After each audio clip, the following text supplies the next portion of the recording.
ನಾವೀಗ harmonic oscillator ತೆಗೆದುಕೊಳ್ಳೋಣ. ಇದಕ್ಕೆ ಎನರ್ಜಿಯು ಆಂಪ್ಲಿಟ್ಯೂಡ್ ಎ ಜೊತೆಗೆ ಆಸಿಲೇಟ್ ಆಗುತ್ತಿದೆ ಅಂದುಕೊಳ್ಳಿ. ಇದು ಎ ಎನರ್ಜಿ ಅನ್ನು ಹಾಫ್ ಕೆ ಎ ಸ್ಕ್ವೇರ್ ಎಂದು ಕೊಡಲಾಗಿದೆ. ಇದು ಪಾರ್ಟಿಕಲ್ನ ಅರ್ಧ ದ್ರವ್ಯರಾಶಿ ಒಮೆಗಾ ಸ್ಕ್ವೇರ್ ಎ ಸ್ಕ್ವೇರ್ ಆಗಿದೆ. ಇದನ್ನು ಕ್ರಿಯೆಗಳ ರೂಪದಲ್ಲಿ ಬರೆಯೋಣ. ನಾನು ಕ್ರಿಯೆಯನ್ನು ಜೆ ಎಂದು ಬರೆಯುತ್ತೇನೆ, ಏಕೆಂದರೆ ನಾನು ಆಂಪ್ಲಿಟ್ಯೂಡ್ಗೆ ಎ ಅಂತ ಉಪಯೋಗಿಸುತ್ತಿದ್ದೇನೆ. ಹಾಗಾದರೆ ಜೆ ಏನೆಂದರೆ integral minus A to A P D X times 2. ಇದು 4 ಟೈಮ್ಸ್ 0 ಇಂದ ಎ ಪಿ ಡಿಎಕ್ಸ್. ಇದು ಬೇರೇನೂ ಅಲ್ಲ 4 ಟೈಮ್ಸ್ 0 ಇಂದ a square root of total energy ಅರ್ಧ m omega square a square minus potential energy ಅರ್ಧ m omega square x square. ಇದುವೇ kinetic energy divided by p square over 2 m p square over 2 m ಬೇರೇನೂ ಅಲ್ಲ E minus V X. ಹಾಗಾಗಿ ನಾನು ಈ 2 M ನ square root ಪಡೆಯುತ್ತೇನೆ ಮತ್ತು ಇದುವೇ ಕ್ರಿಯೆ. ಹಾಗಾದರೆ ಕ್ರಿಯೆ ಜೆ ಹೀಗೆ ಬರುತ್ತೆ 4 times square root of 2 m times. ಆಗ ಏನು ಬರುತ್ತೆಂದರೆ m square root of m over 2 times omega ಮತ್ತು ಒಳಗೆ ನನಗೆ 0 ಇಂದ a square root of a square minus x square dx. ಇದು ಬೇರೇನೂ ಅಲ್ಲ 4 ಎಂ ಒಮೆಗಾ ಟೈಮ್ಸ್ 0 ಇಂದ a square root of a square minus x square dx. ಈ integral ಅನ್ನು ಲೆಕ್ಕ ಮಾಡೋದು ಸುಲಭ ಮತ್ತು ಇದರ ವ್ಯಾಲ್ಯೂ ಹೀಗೆ ಬರುತ್ತೆ 5/4 a square times 4 m omega. ಇದು ನಂತರ ಏನಾಗುತ್ತೆಂದರೆ pi m omega a square. ಇದುವೇ ವ್ಯಾಲ್ಯೂ. ನೆನಪಿಸಿಕೊಳ್ಳುವುದಾದರೆ energy E 1/2 m omega square a square. J ಹೀಗೆ ಬಂದಿದೆ pi m omega a square. ಇದು ನಿಮಗೆ ಹೀಗೆ ಕೊಡುತ್ತೆ E by J equals omega over 2 pi ಅಥವಾ ಇ ಈಕ್ವಲ್ಸ್ ಒಮೆಗಾ ಓವರ್ ಎಂಬುದು ಈ frequency of oscillation times J d E d J. ಇದು ನ್ಯೂ. ಇದನ್ನು ನಾನು ಉದಾಹರಣೆ ಮೂಲಕ ತೋರಿಸಿದ್ದೇನೆ. ಈಗ ಮತ್ತೊಂದು ಉದಾಹರಣೆ ತೆಗೆದುಕೊಳ್ಳೋಣ. ನಾವು ಒಂದು ಬಾಕ್ಸಿನಲ್ಲಿ ಪಾರ್ಟಿಕಲ್ ತೆಗೆದುಕೊಳ್ಳೋಣ.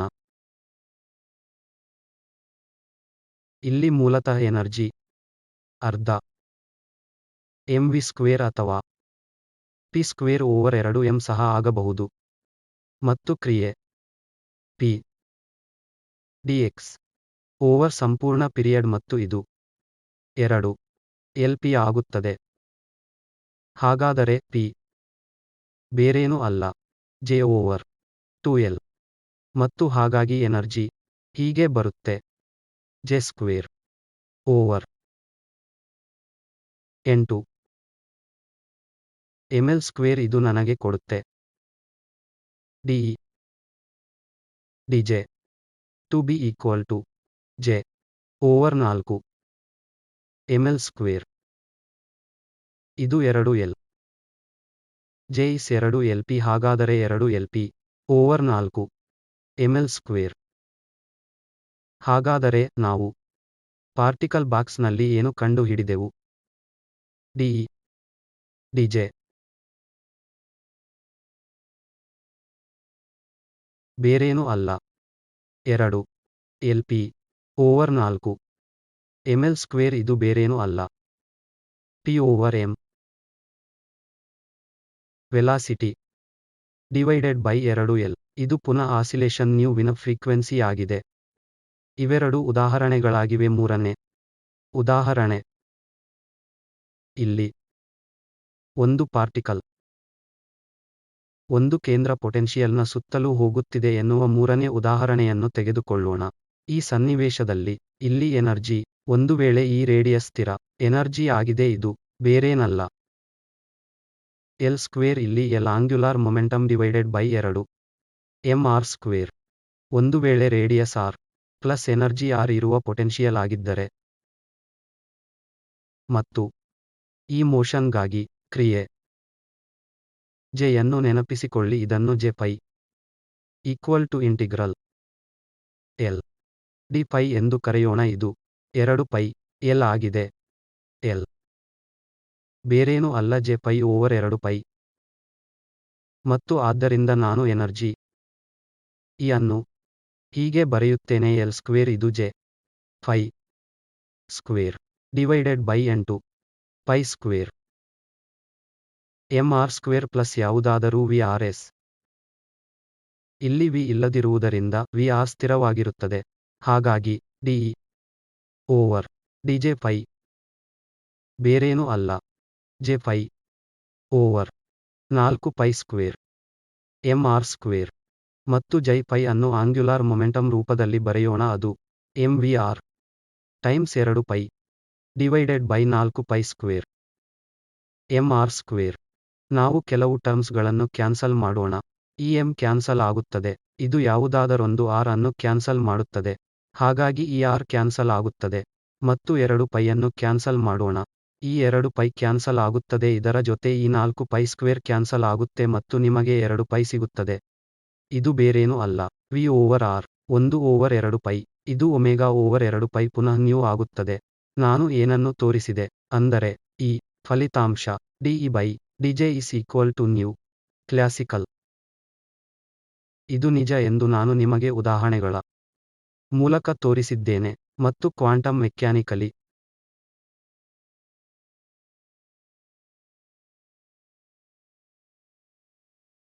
ನಾವು ತೋರಿಸಿದ್ದು ಏನೆಂದರೆ ಎನ್ ದೊಡ್ಡ ವ್ಯಾಲ್ಯೂವನ್ನು ತಲುಪುತ್ತಿದ್ದಂತೆ delta E over h goes to tau times nu classical. ನಮ್ಮ ಹತ್ತಿರ 2 ಫಲಿತಾಂಶಗಳಿವೆ, classical d E d J equals nu classical ಮತ್ತು ಇಲ್ಲಿ ಕ್ವಾಂಟಮ್ ಎನ್ ಹೋಗುತ್ತಿರುವುದು infinity. Delta E over h is equal to tau classical. ನಾವೀಗ ಎರಡನ್ನು ಬದಲಾಯಿಸೋಣ. ಅದನ್ನು ಮಾಡೋದು ಹೇಗೆಂದರೆ ನನಗೆ ಗೊತ್ತಿದೆ delta E is E n minus E n minus tau. ಇದನ್ನು ದೊಡ್ಡ ಎನ್ಗೆ ಬರೆಯಬಹುದು. ಇದನ್ನು ನಾನು ಹೀಗೆ ಬರೆಯುತ್ತೇನೆ, partial E over partial J delta J. ಏಕೆಂದರೆ ನೀವು ಟೌ ಅನ್ನು ಚಿಕ್ಕ ಸಂಖ್ಯೆಯಿಂದ ಬದಲಾಯಿಸುವುದಾದರೆ ಜೆ ತುಂಬ ದೊಡ್ಡದಾಗುತ್ತದೆ. ನೀವು ಟೌ ಅನ್ನು ಚಿಕ್ಕ ಸಂಖ್ಯೆಯಿಂದ ಬದಲಾಯಿಸಿದರೆ ಎಲ್ಲವೂ ಸಂಪೂರ್ಣವಾಗಿ ಕಂಟಿನ್ಯೂಗೆ ಹೋಗಿದೆ ಎಂದು ನೀವು ಬರೆಯಬಹುದು. 1 ಅಥವಾ 2 ಇನ್ಫೈನೈಟ್ಲಿ ದೊಡ್ಡ ಸಂಖ್ಯೆಯಿಂದ ಬದಲಾಯಿಸುವುದಾದರೆ ತುಂಬ ಚಿಕ್ಕದಾಗುತ್ತೆ. ಮತ್ತು ನಾನು ಎನ್ ಎಚ್ ಮಟ್ಟದಿಂದ ಮೈನಸ್ ಟೌ ಮಟ್ಟಕ್ಕೆ ಜಂಪ್ ಮಾಡುವುದಾದರೆ ನನ್ನ ಜೆ ಎನ್ ಎಚ್ ಇಂದ ಎನ್ ಮೈನಸ್ ಟೌ ಎಚ್ ಗೆ ಹೋಗುತ್ತದೆ. ಇದು ತೋರಿಸುವುದು ಏನೆಂದರೆ ಡೆಲ್ಟಾ ಜೆ ಎಂಬುದು ಟೌ ಎಚ್ ಆಗಿದೆ.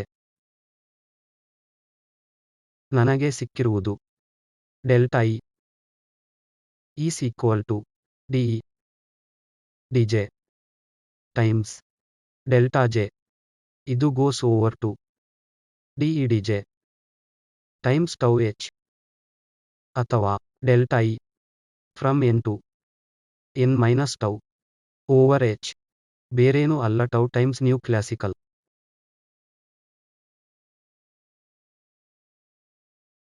ಹಾಗಾದರೆ ನಾವು ತೋರಿಸಿದ್ದು ಏನೆಂದರೆ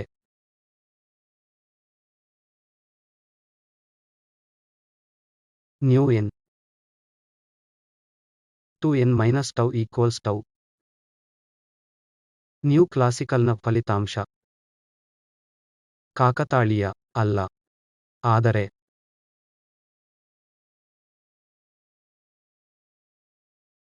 ಒಂದು ಮೂಲಭೂತ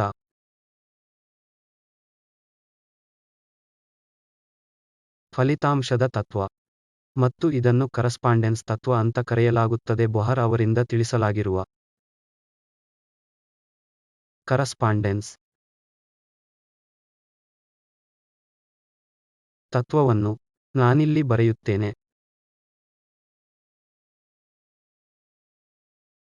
ಇದನ್ನು ಫ್ರೀಕ್ವೆನ್ಸಿ ಟರ್ಮ್ಸ್ ನಲ್ಲಿ ಗಮನಿಸಲಾಗುತ್ತದೆ, ಆದರೆ ಅವರು ಹೇಳುವುದು ಏನೆಂದರೆ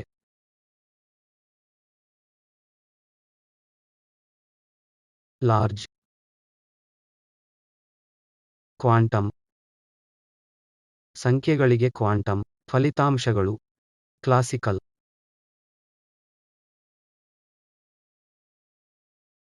ಫಲಿತಾಂಶಗಳಿಗೆ ಅನುರೂಪವಾಗಿ ಹೋಗುತ್ತದೆ. ಹಾಗಾಗಿ ನನಗೆ ಕ್ಲಾಸಿಕಲ್ ಫಲಿತಾಂಶಗಳು ಚೆನ್ನಾಗಿ ಗೊತ್ತಿದ್ದರೆ ನಾನು ಪುನಃ ಹಿಂದೆ ಹೋಗಿ ಚಿಕ್ಕ ಎನ್ ವ್ಯಾಲ್ಯೂಗಳನ್ನು ತೆಗೆದುಕೊಂಡು ಕ್ವಾಂಟಮ್ ಥಿಯರಿಯಲ್ಲಿ ಏನಾಗುತ್ತದೆ ಎಂದು ನಿರೀಕ್ಷಿಸಬಹುದೆಂದು ನಂಬುತ್ತೇನೆ. ಇದರ ಅರ್ಥ ಏನು ಅನ್ನುವುದನ್ನು ತಿಳಿಸುತ್ತಾ ಈ ಲೆಕ್ಚರ್ ಅನ್ನು ಮುಗಿಸುತ್ತೇನೆ. ಹಾಗಾದರೆ ನಾನು ಪರಿಗಣಿಸಿದ 3 ಉದಾಹರಣೆಗಳಿಗೆ ಮೋಷನ್ ಅನ್ನು ಪ್ಲಾಟ್ ಮಾಡಿದರೆ ನಾನು ಬಾಕ್ಸಿನಲ್ಲಿ ಈ ಪಾರ್ಟಿಕಲ್ ತೆಗೆದುಕೊಳ್ಳುತ್ತೇನೆ, ನಾನು ಹಾರ್ಮೋನಿಕ್ ಆಸಿಲೇಟರ್ ತೆಗೆದುಕೊಳ್ಳುತ್ತೇನೆ, ಮತ್ತು ಇಲ್ಲಿ ವೃತ್ತಾಕಾರವಾಗಿ ಹೋಗುತ್ತಿರುವ ಈ ಎಲೆಕ್ಟ್ರಾನ್ಗಳನ್ನು ತೆಗೆದುಕೊಳ್ಳುತ್ತೇನೆ. ನಾನು xt ವರ್ಸಸ್ t 0 ಮತ್ತು x=l ಮಧ್ಯೆ ಪ್ಲಾಟ್ ಮಾಡುವುದಾದರೆ ಮೋಷನ್ ಹೀಗೆ ಕಾಣಿಸುತ್ತದೆ. e ಟೈಮ್ಸ್ is2l/h ಅಥವಾ frequency ಅನುರೂಪವಾದ frequency 2l/v ಅನುರೂಪವಾದ ಫ್ರೀಕ್ವೆನ್ಸಿಗಳು v/2l.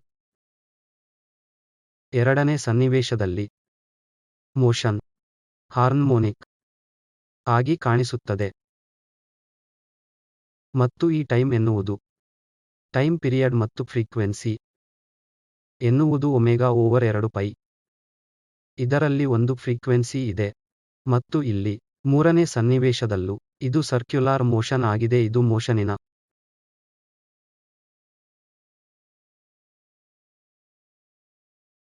Unique frequency ಆಗಿದೆ.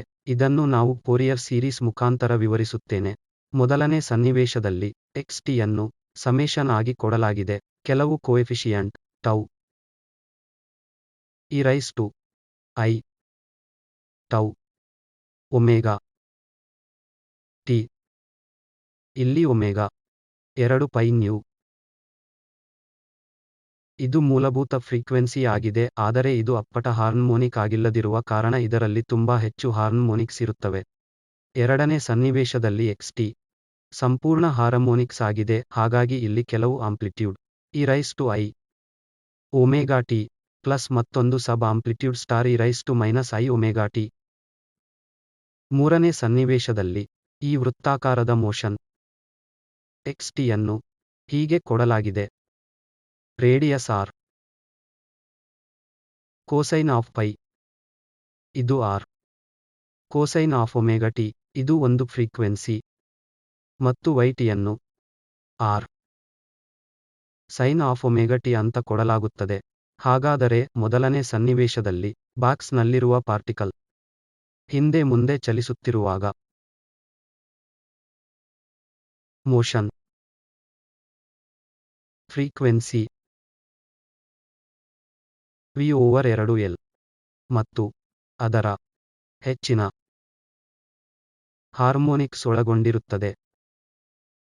ಈ ಪಾರ್ಟಿಕಲ್ ಹೊರಸೂಸಬೇಕಾದರೆ ಅದು ಈ ಎಲ್ಲಾ ಫ್ರೀಕ್ವೆನ್ಸೀಸ್ v/2l ಮತ್ತು ಹೆಚ್ಚಿನ ಹಾರ್ಮೋನಿಕ್ಸ್ ಒಳಗೊಂಡಿರುತ್ತದೆ. ಮತ್ತೊಂದು ಕಡೆ ಈ ಸನ್ನಿವೇಶದಲ್ಲಿ ಮೋಷನ್ ಒಂದೇ ಒಂದು ಫ್ರೀಕ್ವೆನ್ಸಿ ಒಳಗೊಂಡಿರುತ್ತದೆ. ಇದು ಏನನ್ನು ರೇಡಿಯೇಟ್ ಮಾಡಬೇಕು, ಆ ನಿರ್ದಿಷ್ಟ ಫ್ರೀಕ್ವೆನ್ಸಿ ಒಮೆಗಾ ಅಂದರೆ √k/m. ಅಥವಾ nu equals omega over 2 pi ಅನ್ನು ರೇಡಿಯೇಟ್ ಮಾಡುತ್ತದೆ.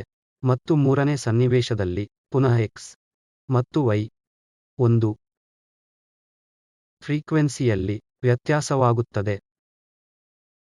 ಅದನ್ನು ನೀವು ಹೀಗೆ ಬರೆಯಬಹುದು: L angular momentum over mr square equals omega.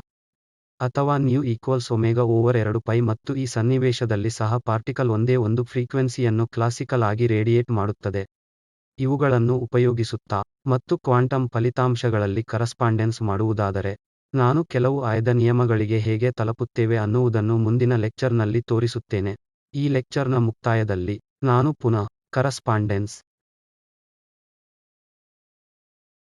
ತತ್ವವನ್ನು ಬರೆಯುತ್ತೇನೆ.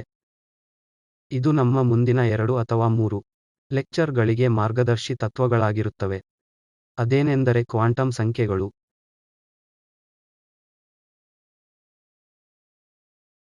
ಜಾಸ್ತಿ ಆಗುತ್ತಾ ಹೋದಂತೆ ಎಲ್ಲಾ ಕ್ವಾಂಟಮ್